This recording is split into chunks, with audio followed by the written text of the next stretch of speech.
Welcome, Ashley, to the Happier at Work podcast. I'm so delighted to have you as my guest today, and I can't wait to dive into this conversation. Just to give people a little flavour of you, your background, and how you got into what you're doing today, would you like to introduce yourself and share a bit about your own background?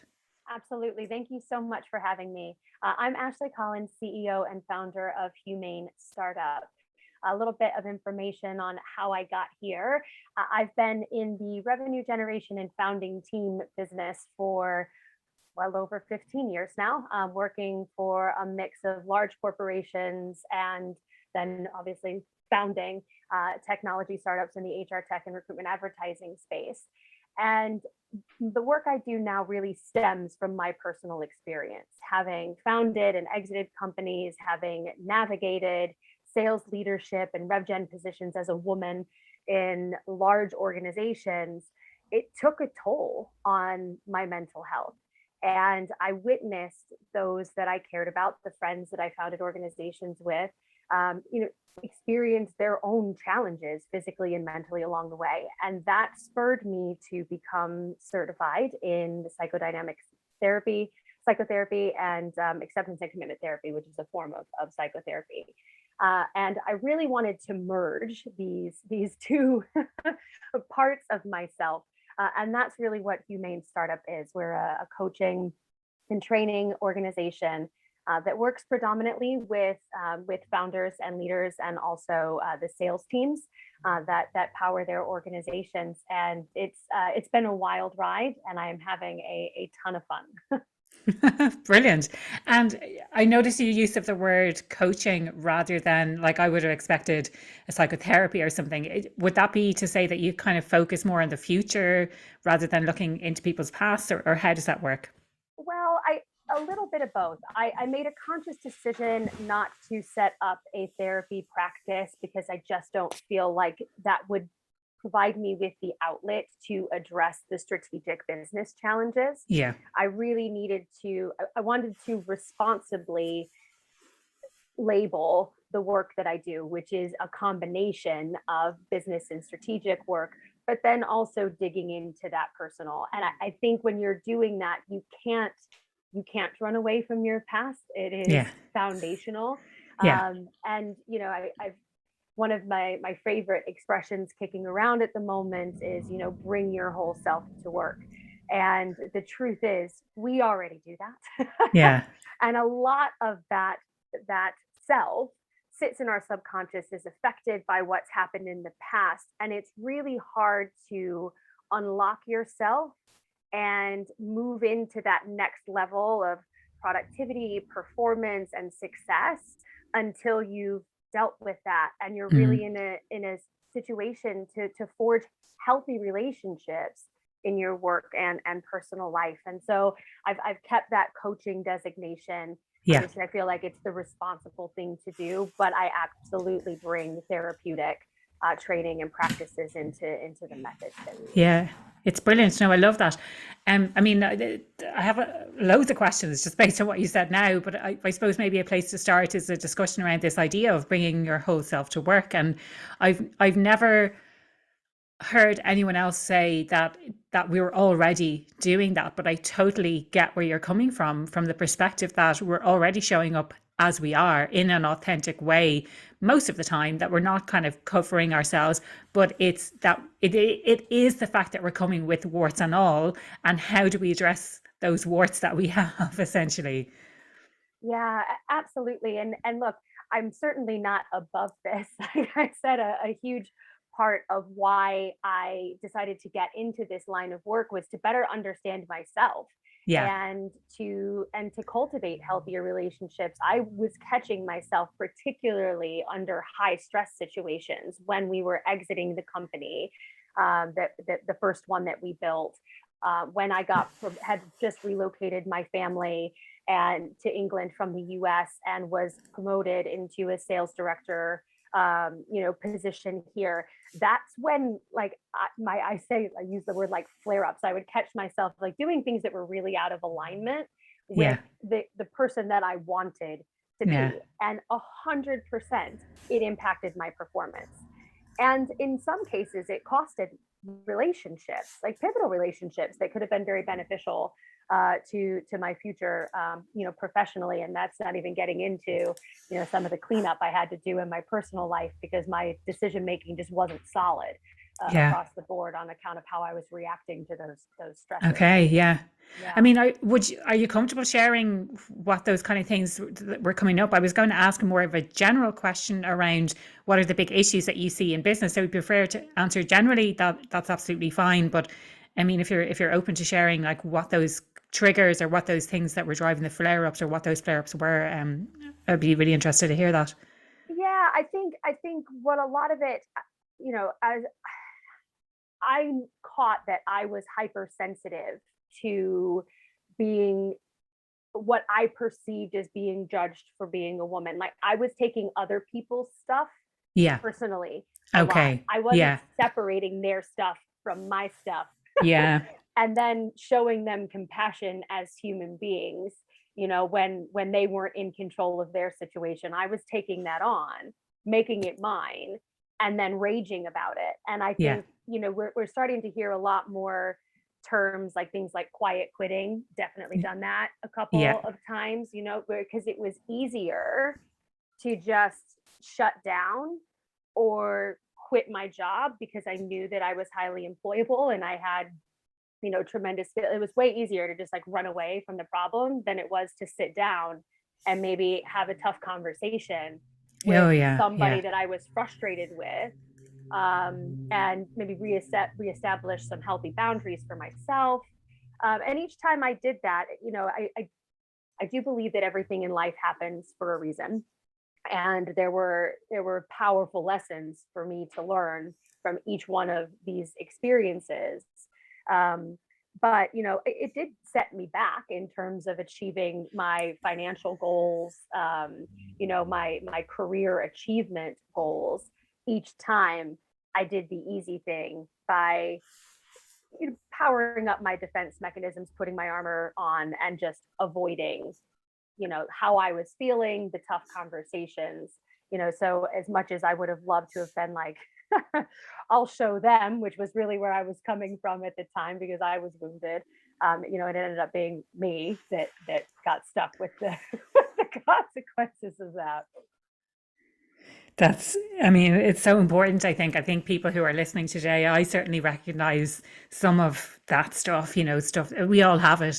There's no point in saying exactly to your point earlier, Ashley, I'm totally above this and I'm at the other side and I can show you how to do this. It impacts us all. And it's similar, like I talk an awful lot about imposter syndrome. It's similar to that you kind of think that you're through it and you're over it. And then you'll realize that you're self-sabotaging in another way, but Yeah. it's still related to that idea of imposter syndrome. And it sounds very similar to what you're talking about in this sense that like you think that there's a destination that you're going to finally reach. And I don't Yeah. think it's about reaching that destination. It's about growing your level of self-awareness as your life goes on and understanding yourself better and how you relate to other people.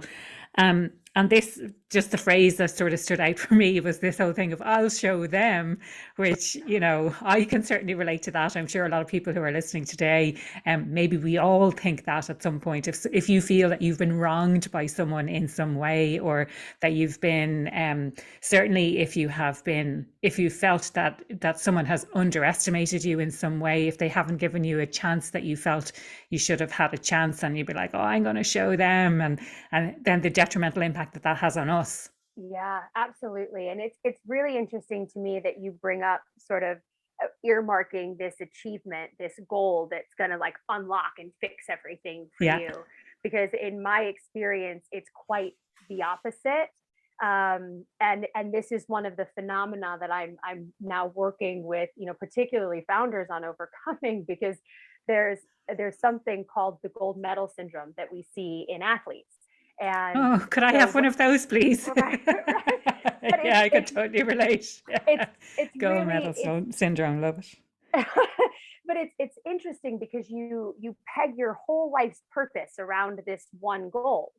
And then when you achieve it, it's really anticlimactic because it didn't do or fix any of the things that you expected it to fix. So it's sort of like this congratulations, here's your existential crisis moment. And this Yes. happens a lot with Yeah. founders, Yeah. because you put your business is your baby, and you've given your whole life over to it. You've oftentimes sacrificed personal relationships, your mental and physical health, to get to where you want to go. And there's no amount of money in the world that makes that Yeah. okay. Yeah. And you have no idea where you're going to go next. So Yeah. there's a real danger. And I know these are kind of like extreme examples of like being an Olympian or being a founder, but I think there's a real risk of that, no matter what that goal is, like pinning your happiness Yeah. to achieving something is a very, very slippery slope. I think when we're feeling off, or we're feeling down, it's an invitation to get curious about what's driving that, and as much as we can, control the controllables, which is how we Yeah. respond to things, being aware of how we're feeling and what we're bringing to the table, because we can't fix other people. Yeah, well, I mean, there's so much coming up for me now. This idea that, um, I think in loads of different scenarios. So if you run the example I kind of think of and that I use, if you're running for a marathon and then you do the marathon, it's like, okay, I've done that now. What comes next? If you set up a business, if you get the promotion, and this thinking that I'll be happy when, I'll be happy if, I'll be happy in some point in the future, rather than assessing, to your point, Ashlie, what's going on for me right now in this moment that's meaning that I'm feeling less than happy, or I'm kind of feeling a little bit down. And then you're kind of the last point before I kind of came in with this idea that you can't fix other people, and oftentimes we put the onus on other people, or we put the blame on other people, rather than addressing the issues that we have ourselves. Yeah. And it's so, and I think it's natural. And I think a lot of that comes from one of the reasons that I decided to pursue certification in acceptance and commitment therapy was that I found it to be a very compassionate therapeutic practice, and an invitation to accept that it is beyond okay to be angry or frustrated or sad, and that these are normal human responses to the circumstances that enter our life. Yeah. And there's no such thing as transcending the human experience, and you're not going to be happy all the time. But what you can do is shift what you do with those feelings. Yeah. And whether or not you sit in them and you let them become blockers to you living life exactly as you want to live it, or whether or not you use that to learn about yourself and take committed action to becoming different. And I've found it so much easier to take committed action once I was actually clear on what my values as a person were. And one of the things that was really powerful for me, and this sounds so easy on the surface, like, oh, just pick 3 core values and everything will be well. It's such a hard process. Yeah. Yeah. Because you're really grappling. I found that in my experience, and this is true for so many of the folks that I work with, we take on values because we think we should. Yeah. We feel bad if something that the company thinks is important isn't necessarily important to us. If there's something that's trending in society at the moment is important and it's not necessarily to us, it can really hurt and bring up Yeah. a lot of shame to deal with the fact that those things are not as important to you as you feel like they should be. Yeah. So getting to that true list of 3 is game changing, but I needed support to get there. I worked with coaches and therapists to get to that point, because it did bring up a lot of heavy stuff. Yeah. Yeah. It's really interesting that you bring up this concept of values. It's something I talk about quite a lot on the podcast, and it formed a huge part of the research that I did. And my own experience of values is really from the corporate side of things, and being in companies where they talked about having these company values or these corporate values. And those values have been fairly meaningless, to be honest. In a lot of Mhm. the companies that I worked in, fairly meaningless. It wasn't the lived behavior in the organization. But when I went on to do my coaching diploma, when I went on to do my master's in organizational behavior, this concept of values came up again, and it started to make a lot more sense. And to your point about, it's really hard work to nail down. I'm still working on it, actually, to nail down what those core values actually are. I think when I first started out, I had a list of around 35 different values, and I was trying to then group them together and be like, well, something like excellence, like I really value excellence and doing things when I do something, I want to do it really, really well. But I also value learning from, so those two can kind of Yeah. combine a little bit into this value of learning. Like I want to do things really, really well, but I also value the learning experience that comes from things. And I think, Ashlie, to your point on um, wanting to have, whether they're trendy or you feel like you should have a value of, say, integrity or authenticity or something like that, the reality is that your behavior may not necessarily reflect that, that you choose something that you know I and but there's, I mean, there's other things like then respect and respect, integrity, honesty, those kinds of things that I often wonder, should they just be a given in an organizational context anyway, that you should expect people to behave in that way? Yeah. Or is it that some people, it's not within their top three or their top five values, and therefore they're not going to behave in a way that is in line with Yeah. integrity as other people perceive it? Yeah, and this is where you've got to accept humanity for what it is, and values are an incredibly individual thing, and you can't force a core value on anybody, no Mm, matter how much we would like for certain things to really matter to absolutely everyone. It's just not realistic. yeah, And I do believe that there is a way to express values with respect and kindness, and to have boundaries with respect and kindness. So I'm a firm believer in, I can't even tell you how many times I say the phrase in my household, like, it's not what you say, it's how you say it. I do feel that yeah, okay, yeah, yeah, there is a way to go about things, yeah, and more importantly, it is more productive. yeah, So if you're trying to live out a value, you are going to get far closer to what you want if you make people feel supported and held and seen and understood along the yeah. way.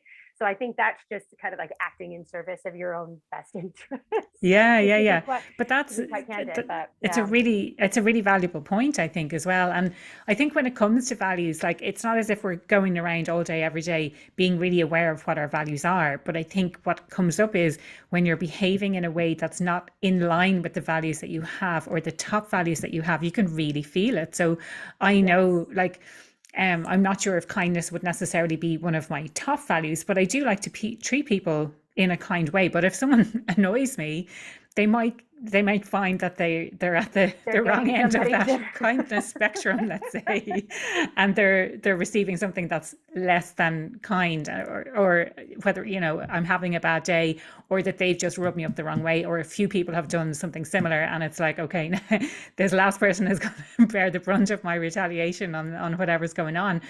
So it's not as if we're wandering around acting according to our values all the time. But I know, certainly for me, if I behave in a way that's not aligned with my values, then I really feel it, and I feel really bad, and I feel kind of guilty. And maybe this comes back to your acceptance and commitment therapy type of approach, because it's about accepting that these are normal human feelings to have as a result of the behavior that we've displayed. Yeah, and I think what's nice about, and it's commonly shortened to ACT, just to make it easy, so you don't have Yeah. to throw the full thing around. But I think what's nice about it is it gives you a language to come back to when you're experiencing these things in life. And so, what ACT provides as a framework is something called the choice point, right? So anytime you're hitting choice points a plethora of Love times that. throughout the Yeah. day. And sometimes you're going to make what ACT calls an away move when Ah, you're in that choice point. And then sometimes you'll make a toward move. And you tend to know whether or not you've made an away or a toward move from your values and from the person that you ultimately want to be based on, as you rightly said, how you feel. Yeah. Right? If you're feeling shame and guilt and anger and fear, then probably made an away move. And so that's a diagnostic moment. That's a self-awareness moment. There, you don't need to judge yourself for that. Every Yeah. single human being on the planet does this, and you are, during any given day, you're going to make away moves and towards moves. It's just like a part of life. But it's nice to have that framework to come back to so that you can start to make richer decisions as you move forward. And more of them will be in alignment with this true set of values that you have, Yeah. and you'll feel better. And I think also it will become easier to make tough decisions, the ones Mm. that have big scaled impact. The one that maybe it's not a very clear, this is the right thing or the wrong thing to do. You can come back to like your value system so that you have that decision making framework, and can, I think, stand strong in that decision, even if it is, out of alignment with what other people think you should be doing. Because how many times do you find yourself in that situation where it's like the way it's always been done is this, but Oh you're yeah. trying to have an impact over here because of a core value that you have, Yeah. and that takes strength. And where Yeah. do you draw that strength from? And you can draw that from your values if you've done that work. Yeah. And it makes it easier to navigate that process. But using how you feel is such a strong tool, because that's your body talks to you all day every day. It's trying to let you know what's going on, and if you listen to that, you can usually figure out pretty quickly, have I made an away move here? Am I out of Mm. alignment with my values somewhere? Okay, great, awesome, no judgment, that's human. Here's how I course correct, and I'm going to take committed action in this direction. Yeah, and I think you've kind of used the key phrase there as well. It's not about judging ourselves. It's not about judging other people as well. It's Mm-mm, about no judgment. It's about none. we're just human. I was about to say we made a mistake, but more like back to your language, we made an away move, and let's get it back on track. Yeah. And kind of going back to a point that we discussed earlier, this idea of taking personal responsibility and not putting the blame on other people and not expecting other people to change in line with our expectations, but rather for us to work on our own stuff. I suppose I'm curious in a couple of different areas. First of all, the kinds of things that come up for people and how they get tripped up, generally speaking, and what impact that has then, what knock-on impact that has on business. Yeah, I think a lot of what people carry with them into the office are their personal relationships. And these can go back all the way to your childhood, your relationships with your parents, with authority figures in your life that shaped you, to be who you're showing up as in this moment. It can be what's happening in your romantic relationship currently. It can be what's happening in your leadership role as the parent, if you are one. So I think we carry a lot of these things, and because we're not, I think there's a huge spectrum in terms of relational intelligence, relationship intelligence, and we're not always great at dealing with that in the personal area. Mm. And so it's easy to bring that to work and kind of like exact things. So I've had a huge fight with my husband this morning. I'm feeling Yeah. undervalued, disrespected, and I show up into the office, and my peer challenges an idea that I have on a project that's important to me. Like, if I haven't dealt with that, Yeah. everything that just happened in that fight with my husband is coming at that poor peer who Yeah. was just like, maybe we should have it. Maybe we should do something different. I know I'm Yeah. coming at you, Tiger. Yeah. Yeah. Yeah. So I think that's a lot of it. I know for me, and again, I am quite comfortable being an open book. There was a lot of stuff that I carried with me from my earlier years Mm. into adulthood. I am adopted. I am a first generation university graduate. Um, I have like a mixed ethnic background, and I'm neurodiverse. Like, good luck. So I like, there was a lot of stuff that I just had tucked away and Yeah. completely ignored. And as it was interesting, it started to affect me more the higher I climbed, because Yeah. now I was under much larger stress. I had kids of my own. I Yeah. was married. I had to show up as a partner. I had to, communicate with my children in a healthy way that wasn't just like transferring all of my baggage onto them. I had to work within a team environment. I had to report into somebody else, which brought authority issues to the surface. Yes, yeah, yeah. So there was just I learned a lot about myself, particularly after that first founding experience, and then selling, and then going to work for a team again. Sorry, my Apple Watch is talking to me. But yeah, I think it definitely that brought up, quite shockingly, a lot of stuff from sort of pre-age 15. Yeah, okay, interesting. And this idea that it became more pronounced, let's say, the further you progressed, the higher you got, maybe greater level of success that you got. Is that because you were not, you mentioned that you were under a lot more stress in that scenario, but is that because you maybe had a higher level of visibility then? Oh, And so when people have this higher level of visibility and anything that they do gets amplified because of the amount of visibility, the scrutiny that they're under, could that have been something else as well? I think that definitely played a role, and I think it was two things. My expectations of myself changed.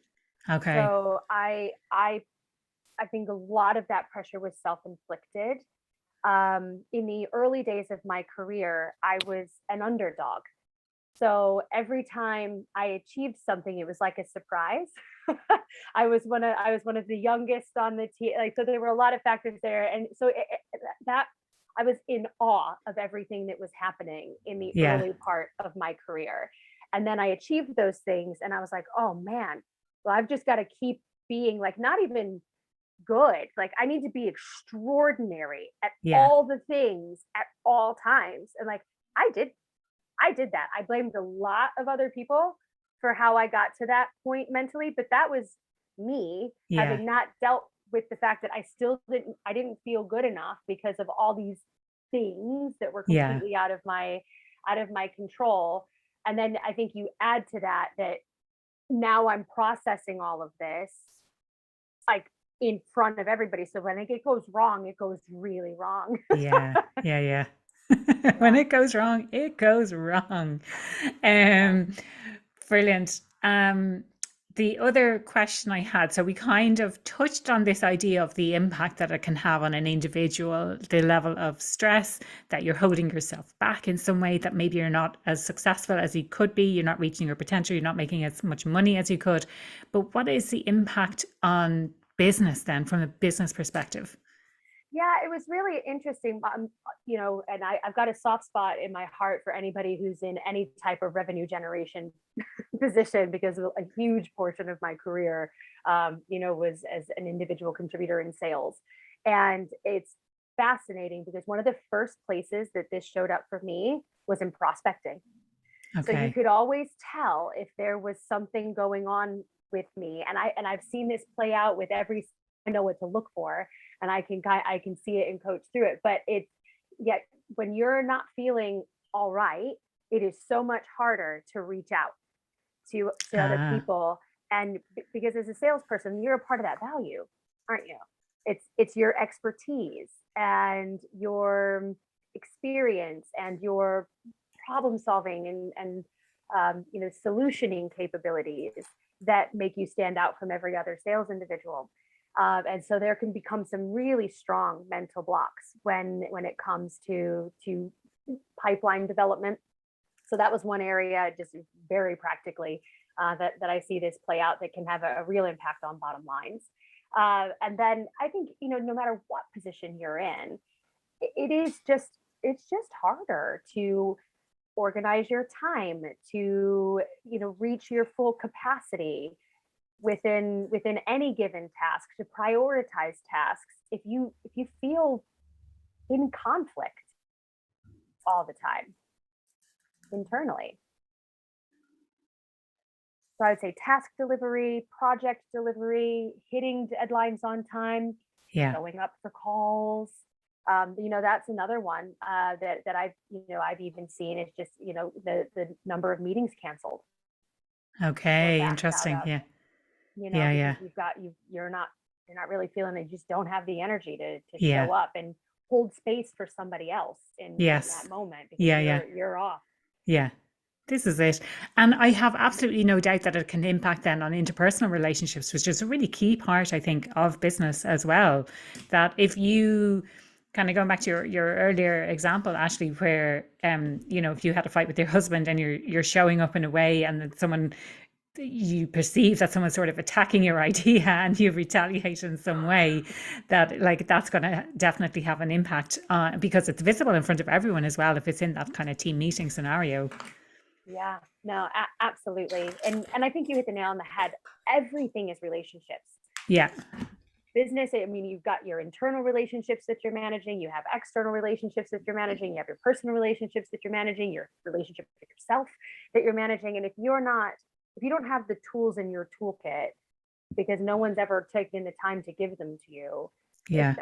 it gets increasingly difficult because you're picking up more and more stuff the older that you get. And Yeah. you need to be able to work through that in order to keep your relationships healthy.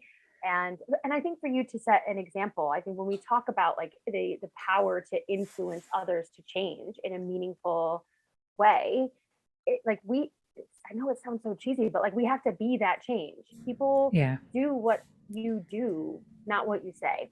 So if you're showing up in a really self-aware manner every day and you're handling problems with grace and you're establishing healthy boundaries and having open dialogue around your boundaries and taking accountability for when you make an away move, then that starts to become the way people engage with you.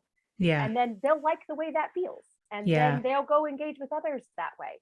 Yeah. So I do think that you can have an extended influence on the health of all relationships. It is powerful as a toxic person in a team or a corporate culture can be. You know, that same thing is true for leading by positive example. Yeah. You can counterbalance that in your own behavior, which that's what gets me out of bed in the morning. Like if I can arm people with the tools that they need to lead the way, I am Yeah. all in. Yeah, no, I love that. And it's a prime example of role modeling. If you, and as we progress, and this kind of goes back to the earlier point, as you progress in your career, you need to be more of a role model to those around you. When you're starting out, it's maybe there's less pressure on you to be that person who people can look up to. But as your career progresses, as you get into management leadership positions, then people kind of, I won't say all eyes are on you, but there's a lot more eyes on you than there were previously, and you need to be that really great role model.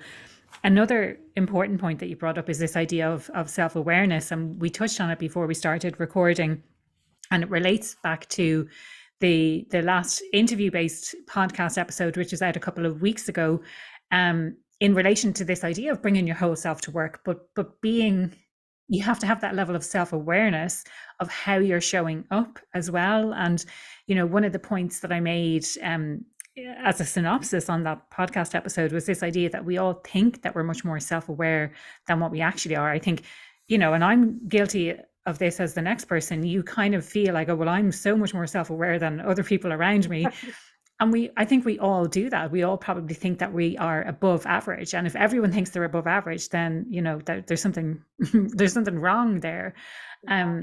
And so maybe we can talk a little bit about self-awareness, what it means, and like if there's someone listening today, maybe what are some of the first steps they can take to grow in self-awareness and start to address some of those issues that they have.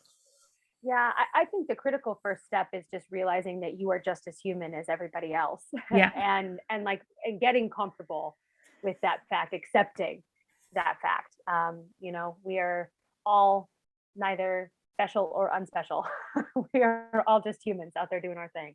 And it's really interesting because within the therapeutic community, we're actually required to maintain what we call supervision.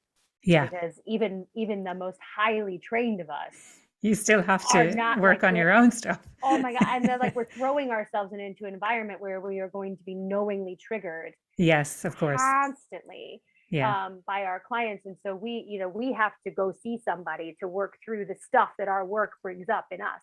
Yeah. And I think that is a phenomenal idea for all human beings. Like we're all out there, we're all triggering each other, we're all being triggered. It's like, this is part of being human. And so I think accepting that you are in fact human, and then putting support mechanisms in place that feel comfortable for you is the big thing. And that can be a therapist, it can be a coach, it can be a peer mentor. I do caution leaning too heavily on friends and family, because Yeah. it's just not objective. Yeah, I was going to say, yeah. Not.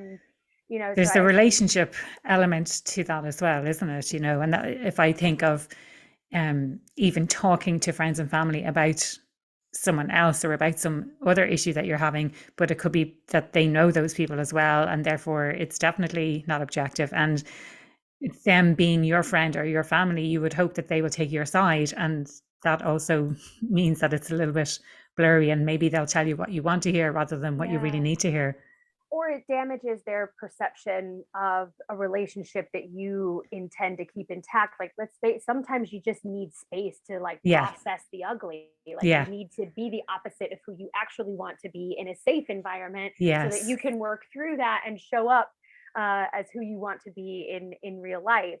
And that, I've seen a lot of relationships be very heavily strained on account of not being able to separate, like, what of this do I need to keep? How much is venting? How much is this person like genuinely hurting somebody that I love very dearly? So there are some challenges there. And then I would say, the venting versus the kind of malicious side of things, I suppose. Yeah, absolutely. And then there are so many tools and resources now to help guide you through setting those values. I think it is the best gift that you can give yourself. It is not going to be easy. It is going to bring stuff up. Get the support that you need for it, but do it. Do it, because it will make it so much easier to navigate choice points and to be able to have an open dialogue with yourself, so that you can choose how you respond to what comes in into your environment. Yeah, I think, one thing that you mentioned earlier, which I think it's kind of stood out for me, is this idea of faster decision making. So, if you can make decisions faster, what kind of difference would that make in business, in your life in general? If you can make faster decisions. And I think I'm one of those who, sometimes I can make fast decisions, but sometimes I can't. So I think getting clearer on my own core values, I think, would really help with that. Yeah, and I think the other thing to add to that is, relatively guilt-free decision making, which means that you can stay productive after you've made that call. Without that guilt and shame hangover. So it's just like, tough decision made, on to the next thing. And you sort of, your capacity to be productive is not diminished because you've had to tackle this huge emotional thing. And that's, I think, it's a highly undervalued a lot of well, absolutely, a lot of energy expended on feeling guilt or shame because you've made a certain type of decision that was hard to make, but once you've made it, you're still feeling that kind of the difficulty. But I think getting clear on those, that's a really, really great point.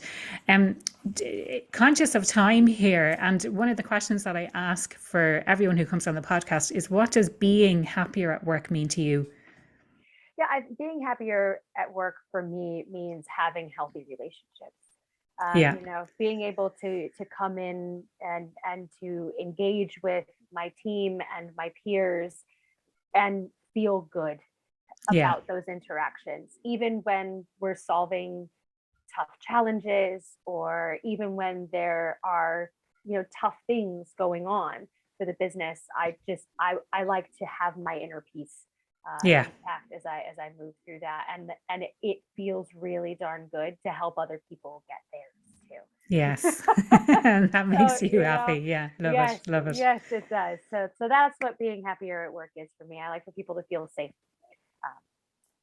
That's a really important word, I think. Feeling safe. And if people want to reach out and connect with you, what is the best way they can do that?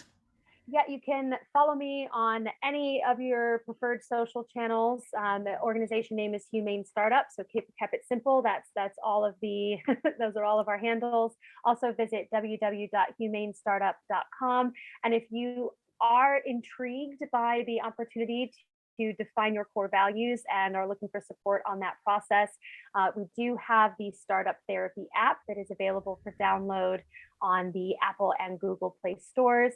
There's a 7-day challenge, completely free, that you can engage with that will help you get clear on your values and start making aligned decisions. And you can actually reach out and schedule a free 30-minute consultation with me as part of that process if you feel like there's some tough stuff that comes up that you would like additional support with.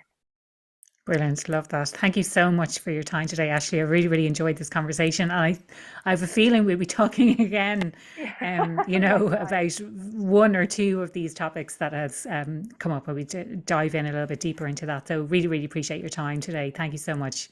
Thank you. Thank you so much for having me.